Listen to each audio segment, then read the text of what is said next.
എല്ലാ ദിവസവും സുബഹി നമസ്കാരം കഴിഞ്ഞ് 3 പ്രാവശ്യം ഇഖ്ലാസ്, 3 പ്രാവശ്യം ഫലഖ്, 3 പ്രാവശ്യം സൂറത്തുൻ നാസ്. നിങ്ങൾ ഇന്ന് മുതൽ, നിങ്ങൾ നാളെ മുതൽ നിങ്ങൾ ഇത് നടപ്പിൽ വരുത്തിക്കോളി, എഴുതി വെച്ചോ. അൽഹംദുലില്ലാ, ഞാനൊക്കെ 10-28 വർഷമായി പ്രസംഗിക്കാൻ തുടങ്ങുന്നു. ഇതൊക്കെ നമ്മൾ ഓതിയിട്ടൊക്കെയാണ് ഇങ്ങനെ അഡ്ജസ്റ്റ് ചെയ്ത് ഇങ്ങനെ പോകുന്നത്. അള്ളാഹുവിന്റെ റസൂൽ പഠിപ്പിച്ച ഈ ആയത്തുകളും ഹദീസുകളൊക്കെ ഓതിയിട്ടാണ്. സുബഹി നമസ്കാരം കഴിഞ്ഞ് ദിക്റുകളെല്ലാം ചൊല്ലി പൂർത്തിയാക്കി കമ്പേർ സിഹർ ബാധിക്കാതിരിക്കാനുള്ള ഒരു വഴിയാണ് ആദ്യം സൂറത്തുൽ ഇഖ്ലാസ് ഓതണം, രണ്ടാമത് ഫലഖ് ഓതണം, മൂന്നാമത് നാസ് ഓതണം.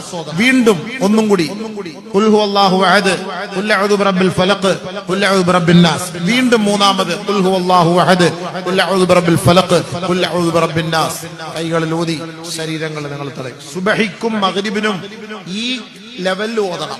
3 പ്രാവശ്യം ഇഖ്ലാസ്, 3 പ്രാവശ്യം ഫലഖ്, 3 പ്രാവശ്യം നാസ്. അത് ഓതേണ്ടത് എങ്ങനെ? ഖുൽ ഹുവല്ലാഹു, ഖുൽ അഊദു ബിറബ്ബിൽ ഫലഖ്, ഖുൽ അഊദു ബിറബ്ബിൻ